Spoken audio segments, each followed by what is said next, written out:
This is Terry Brown. This may be the last time I run for office. If elected, I can serve as a state representative for 2 years due to term limits. If I'm unsuccessful in this election, well, then I plan to move on with few regrets. I've been truly blessed.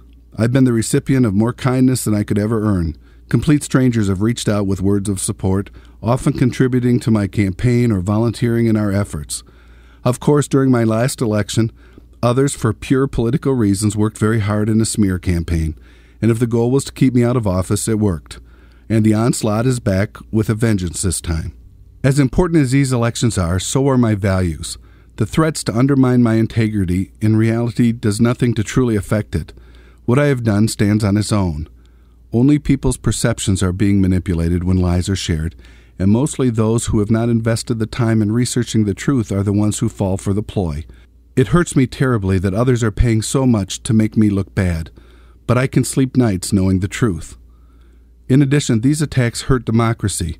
2 years ago, the attacks kept many people at home. After being unable to recount 10,000 of the 30,000 votes cast, I lost by 18 votes. I was done in not by people voting against me, but by not voting at all. If I'm upset about anything, it's what transpired after the election. The outrageous behavior did not stop with the election.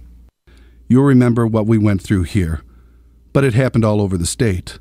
After repeating that taxes would not be raised, our legislature gave $1.8 billion to large corporations and rich CEOs and shifted the charges to our middle class, the poor, and our seniors. The senior pension tax is just that, a tax, and it's new, and it's big, and much of it won't show up on our taxes until next year. Schools have been robbed of nearly $1 billion, almost $65 million in Huron and Tuscola alone. Lansing is standing between Michigan and economic recovery. You simply can't shortchange education funding and hope to build a better future.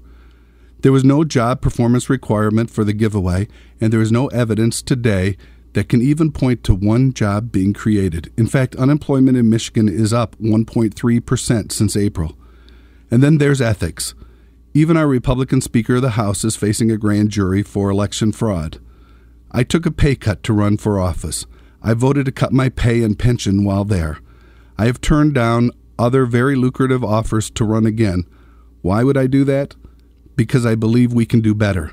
Because I believe we need to find a way to work with our elected officials if we want to turn things around. Micah 6:8 in the Old Testament reminds me of the call that extends to all of us. It says, "He has shown you, O mortal, what is good. And what does the Lord require of you? To act justly, and to love mercy, and to walk humbly with your God." I pray that my behavior can be seen in this context, and that you can find purpose in those words as well. When we stand up and do what is right, even or maybe especially against overwhelming odds, good things happen. The time I spent getting to listen and talk to people at their doors has made a difference. The time I took while canvassing to pray with the old man who was feeling sad and alone made a difference.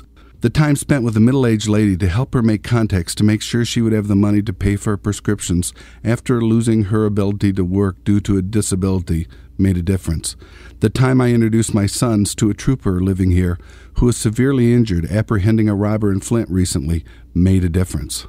The woman who is trying to find a way out of the domestic violence she lives with daily, the dad who is working 3 part-time jobs to support his family, the college graduate looking for her first job, the senior who is trying to make it through the last years of her life on a fixed income, the small business owner who is hiring local people. These are the special interests that keep me going. I share your priorities. That's why I'm asking for your support. Together, let's get Michigan back on the right track again. I'm Terry Brown, and I thank you for listening and voting.